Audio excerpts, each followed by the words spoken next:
Hi, my name is Patrik Nordin and I'm the Director of University Recreation here at Mississippi State, and these are my Maroon Moments.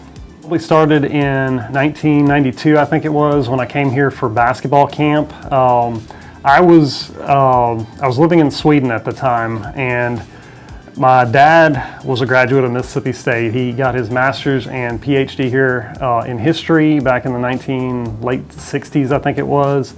And he wanted me to come to the basketball camp here to probably see the university. And so two of my friends from my basketball team from Sweden, we came over here and did like a week-long basketball camp, and that was my first time really on campus here at Mississippi State. Grew up in Evanston, Illinois as a kid, and that's a first suburb north of Chicago.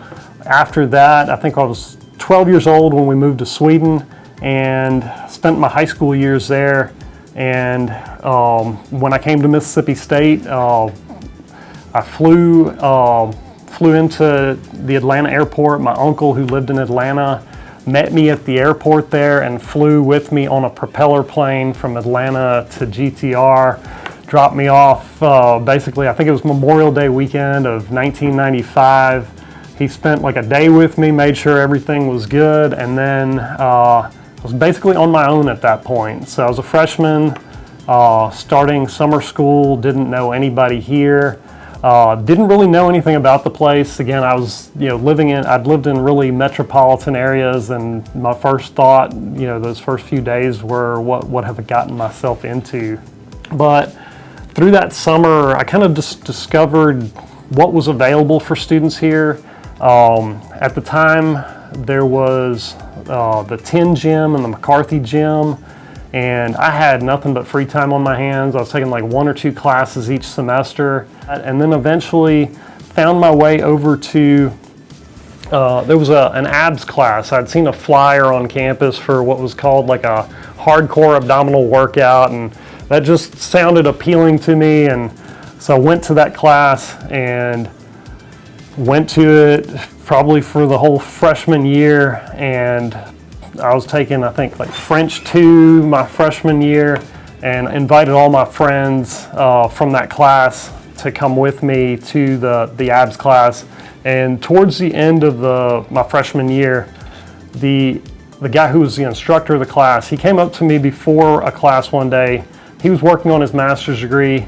He was trying to finish his thesis project, and he said he hadn't slept in like 2 days, and asked me if I wanted to teach the class. And if you'd known me back then, there's no way I was ever like gonna do that. Like, I would ditch school rather than give a class presentation when I was a kid. So I don't know how he talked me into it, but it was probably one of those life-changing decisions that I made, because it opened up a lot of doors for me. So I taught it that one day. It was horrible. But then after about a month, after I'd pretty much like killed off half of the class, half the people that used to come to the class, I kind of found my own like comfort level and my own confidence in doing it. And eventually, like, I brought the numbers up higher than what he had for the class. And that kind of led to him, or the graduate assistant for fitness, offering me a job in the old weight room. So we had the RHA weight room, and that was less than ideal in terms of like this space was dirty. It smelled bad every time it rained. We had to break out buckets. People used to knock holes in the wall to get the sheetrock and use it as chalk for their weight training. To get better grip on the bars. And that was one option for working out. That was if you wanted to lift weights. The Tin Gym, which was located next to the McCarthy Gym, looked like an airplane hangar, and I think it had like 10 or 11 pieces of like pin selectorized machines in it. I think they dated back to like the 1970s. I think there were like 3 treadmills for the entire campus, and I think there were 2 or 3 basketball courts in the Tin Gym. And then for like outdoor intramurals, the sport club fields, or like what we call the fresh fields, that was where all of the intramural flag football was played. And I think softball was played out there as well, because at the time the Recplex had not been built yet. The Recplex was built around 1997, 98. I think it opened in 98.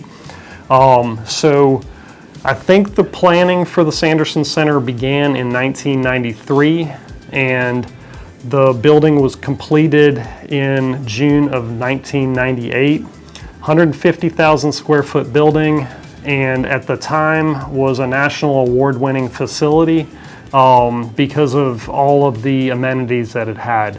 So we went from basically like the Stone Ages up until like modern day with the opening of the Sanderson Center. And with the Sanderson Center, we expanded the size of the recreation staff, especially student workers, because of all the new positions that were needed to run the Sanderson Center. My senior year, I think it was 1998, the Sanderson Center opened up. So June 1st, 1998, helped move all the equipment into the weight room, and the previously, like the graduate assistant, Greg Altifer, who was kind of the guy who believed in me and believed that I could do the things that I didn't think that I could do myself, the one that talked me into doing the abs class and basically got me the job in the weight room.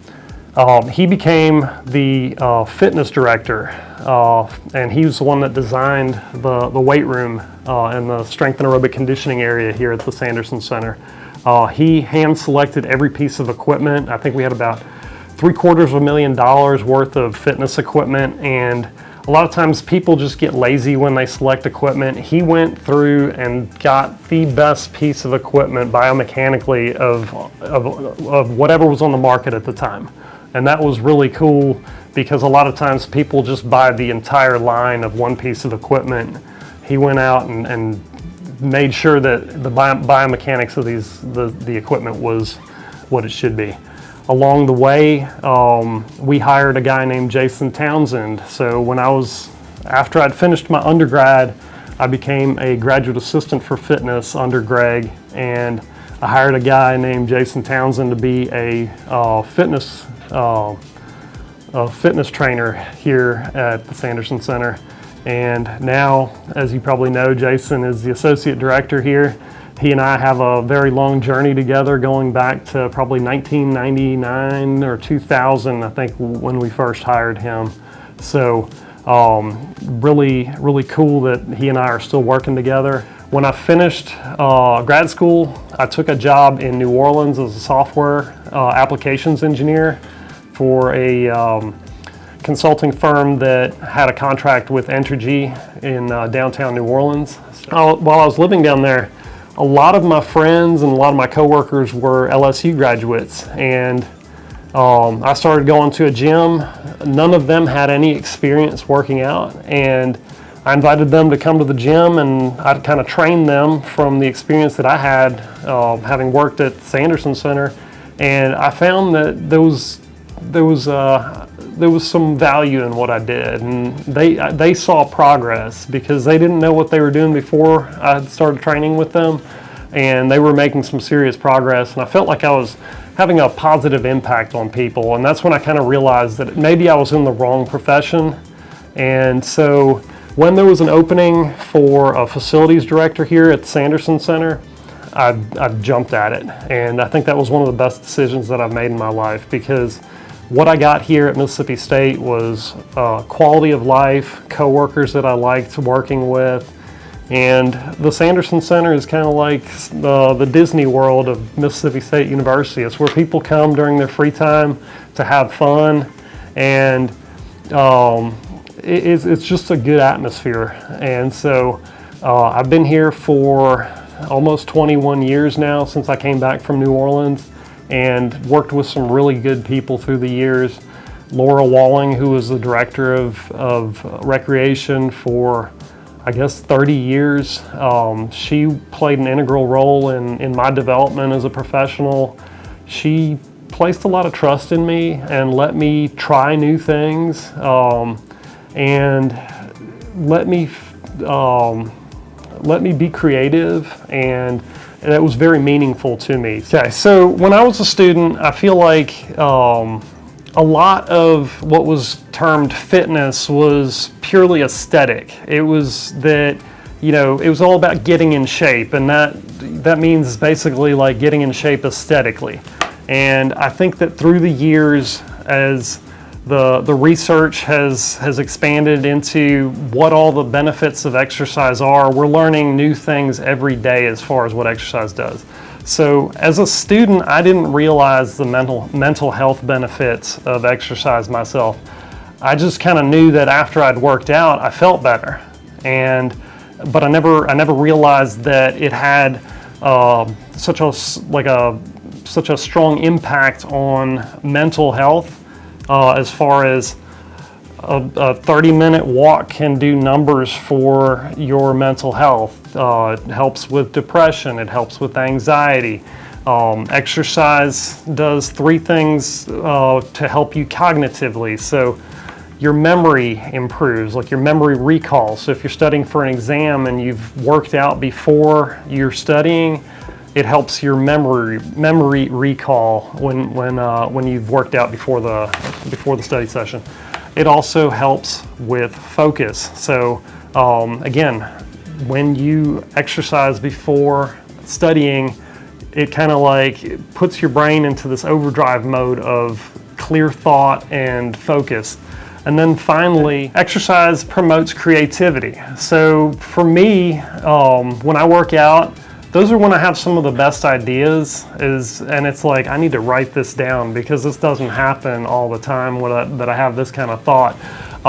So those 3 things, like memory recall, focus, and creativity, those go a long way towards students' success in the classroom. And then also the thing that I think is universal for students all across the world is stress. And the most effective way to reduce stress is to exercise. So your body builds up cortisol when you are stressed, and like I said, the most effective way to get that cortisol out of your system is to exercise. So that when people say that coming up to the Sanderson Center to blow off steam or to reduce stress, that's what that's all about. That's why it happens, because exercise is the most effective way to do that. So the Sanderson Center plays an important role for students and the university community here at Mississippi State. So a lot of people think of it as just a place where you work out, but there's so many different layers to that. So students come up here to meet new friends, they hang out with their friends here, and what we've always tried to do since this building opened up was to provide something for everybody. So we know that everybody's not into weightlifting, and we know that everybody's not into playing basketball. So we've got rock climbing, we've got a bunch of different student organizations that practice here. We've got ballet dance groups that practice here. We have hip hop dance groups that practice here, martial arts clubs, all kinds of different activities. We just want students to realize that there's something here for them. And the other thing is that the Sanderson Center is one of the largest student employers on campus. And the students that work together, they form communities and they hang out with one another. They have study groups together, and they make lifelong friends working together. And some of them have even gotten married. I know of 2 or 3 different couples that have gotten married after having worked in the Sanderson Center as students. So it's a really great place. The community is so important for the students, and then also just having a place to come during your free time to do something positive for yourself. Again, the mental health benefits and the physical benefits that go along with it. It's just super important for students.